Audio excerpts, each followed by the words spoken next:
Hello everyone, welcome to Manish academy YouTube channel. आप सभी कैसे हैं? उम्मीद करते हैं आप सभी अच्छे होंगे और आप सभी की पढ़ाई काफ़ी ज़्यादा बेहतरीन चल रही होगी। हम पढ़ रहे थे पैराग्राफ ट्रांसलेशन और आज इस क्लास में हमारी तीसरी क्लास होने वाली है। इसके पहले दो वीडियो को मैंने अपलोड कर दिया है, तो आप सभी कॉपी और पेन साथ में लेकर बैठ जाइएगा। शाम के बज रहे हैं 7 और आज है 18 दिसंबर। और एक दिन क्लास इसलिए नहीं हो पाया था क्योंकि टैब में कुछ समस्या आ गई थी, तो उसको मैंने सॉल्व कर लिया है। तो आज से क्लासेस आपको डेली मिल जाएंगे, ठीक है ना। इसके पहले जो दो क्लासेस अपलोड किया गया है उसको भी आप सभी जरूर देख लीजिएगा, ठीक है, क्योंकि पैराग्राफ ट्रांसलेशन काफ़ी ज़्यादा इंपॉर्टेंट है, आपके एग्जाम में आएगा ही आएगा। तो कैसे ट्रांसलेशन को हमें बनाना है, कैसे सीखना है, वो हर एक चीज़ को इस क्लास में बताया जाएगा। तो आप सभी क्लास के अंत तक जुड़े रहिएगा, ठीक है ना। और आप सभी ने पढ़ तो ले ही लिया होगा कि लास्ट तक हमें सर का साथ देना है और अंत तक रहना है, ताकि हमारी जो तैयारी है वो हमारी मजबूत हो सके, ठीक है ना। तो चलिए आज की इस क्लास को स्टार्ट करते हैं। व्हाट्सएप से जुड़ना चाहते हैं तो एक बार लिंक मैं दे दूंगा डिस्क्रिप्शन में, तो वहां से चेकआउट कर लीजिएगा, ठीक है ना। चलिए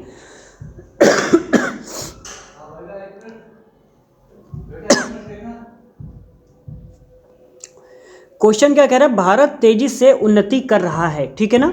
यह एक प्रगतिशील देश है। जनसंख्या और बढ़ती कीमतें बड़ी समस्याएं हैं। यदि हम इन्हें नियंत्रित कर लें तो हमारा देश महान बन सकता है, ठीक है ना। ये लिखा हुआ है। देखिए, जब भी एग्जाम में पैराग्राफ ट्रांसलेशन थोड़ा बड़ा आ जाता है तो आपको घबराने की ज़रूरत नहीं है। आप आराम पूर्वक 1 से 2 बार उसको जरूर पढ़िए, ठीक है ना। दूसरी बार जब आप पढ़ेंगे तो हो सकता है आपको कुछ कुछ चीज़ें समझ में आने लगेंगी, क्या कि ये कौन सा टेंस है, कैसे बनाया जाएगा, है ना। वो हर एक चीज़ें आपको अच्छे तरीके से समझ में आ जाएगा। इसलिए कोशिश करिएगा कि दूसरी बार तो जरूर पैराग्राफ ट्रांसलेशन को पढ़ें, ठीक है ना। क्योंकि एक बार हो सकता है कि आपने गलत पढ़ लिया हो या जल्दबाजी में पढ़ लिया हो, तो दूसरी बार बड़ा ध्यानपूर्वक आराम से पढ़िएगा, ठीक है ना। तो चलिए दोबारा पढ़ लेते हैं क्या लिखा हुआ है। भारत तेजी से उन्नति कर रहा है, ठीक है। तो आपको क्या पता लगा बेटा? कर रहा है। मैंने बता रखा है आपको कि जिस वाक्य के अंत में क्या है? रहा है। क्या है? रहा है। और क्या आता है? रही है। और क्या आता है? रहा हूं।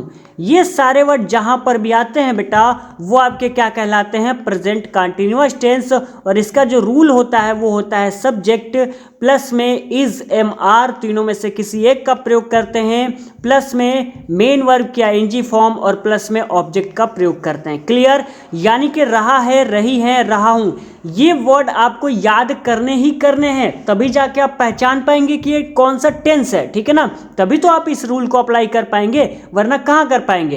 क्या पता लगा आपको? पहले सब्जेक्ट लिखना है, इस एमआर में से कोई एक लगाना है, फिर मेन वर्ब के आईएनजी फॉर्म प्लस में ऑब्जेक्ट का प्रयोग करना है। यहां तक क्लियर? चलिए आगे हम बात कर लेते हैं कि इज का प्रयोग बेटा कहां पे करेंगे? जहां पे हमारा ही आएगा, जहां पे सी आएगा, जहां पे इट आएगा, और सब्जेक्ट हमारा कैसा रहेगा? सब्जेक्ट हमारा रहेगा सिंगुलर, यानी कि एक वचन, ठीक है।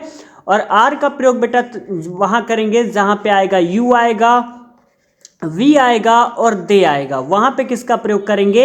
वहां पे आर का प्रयोग करेंगे। और सब्जेक्ट आपका कैसा होना चाहिए? प्लूरल, यानी कि बहुवचन होना चाहिए। और एम का प्रयोग तो सभी को पता होगा, आई के साथ में करते हैं।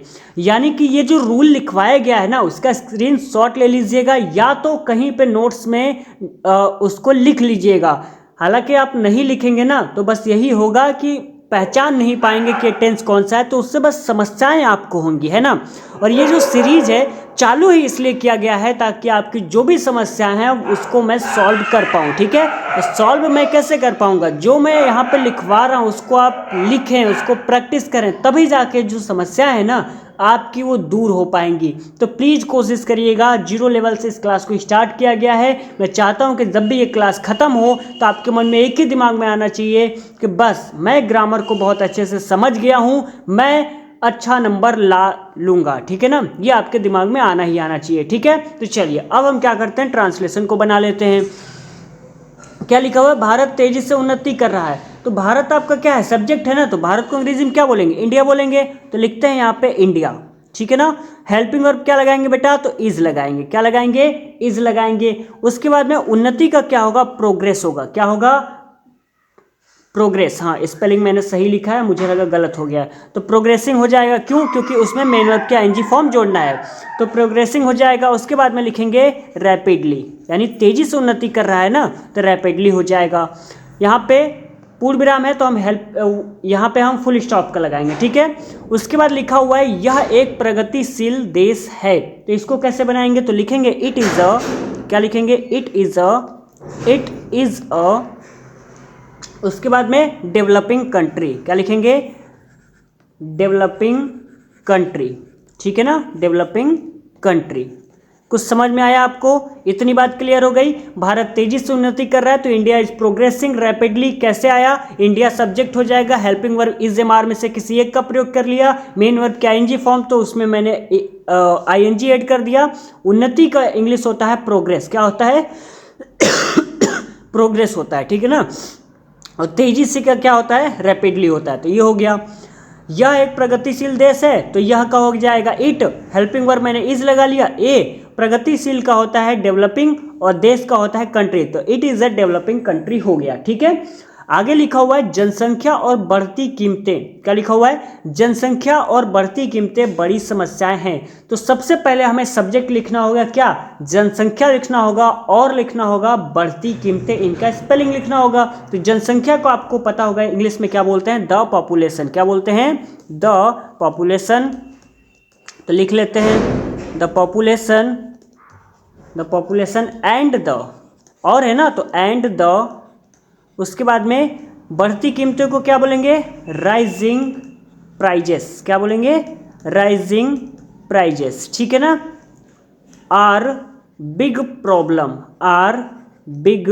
प्रॉब्लम, यहाँ पे बेटा हम आर का प्रयोग करेंगे, ठीक है ना। जनसंख्या यानी बहुत सारी जनसंख्या है ना, कीमतें बढ़ रही हैं, तो ये आपका किस में आएगा, प्लूरल में, यानी बहुत सारी चीज़ें हैं, बहुत सारी चीज़ों की कीमतें बढ़ रही हैं, बहुत सारी जनसंख्या है, तो वहाँ पे आर का प्रयोग करेंगे। तो the population and the rising prices are big problem, ये आपका हो जाएगा, ठीक है ना।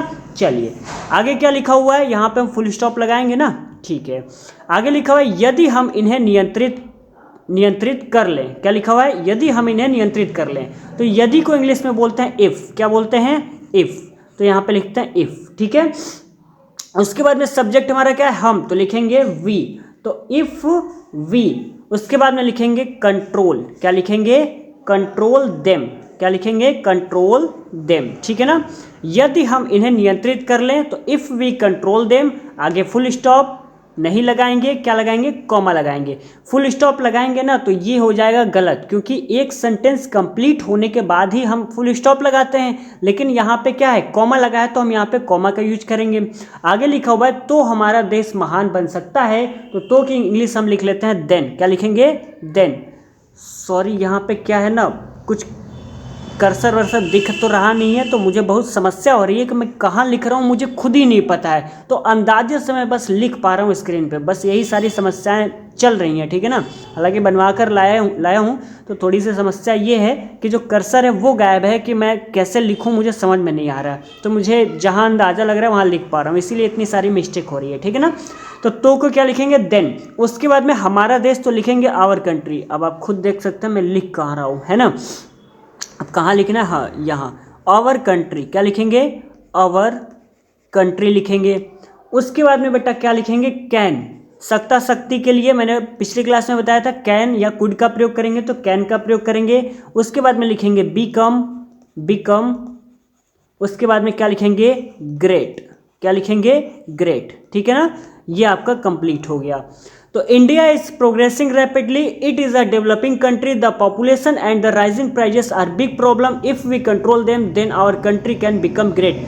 उम्मीद करते हैं आपको बहुत अच्छे तरीके से हर एक चीज़ को समझ में आया है। नहीं समझ में आया तो नीचे कमेंट करिए कि सर मुझे समझ में नहीं आया, तो मैं अगले क्लास में और थोड़ा अपने अंदर सुधार करके आपको वो चीज़ें सारी बताने की कोशिश करूँगा। तो प्लीज़ आप सभी कमेंट जरूर करिएगा।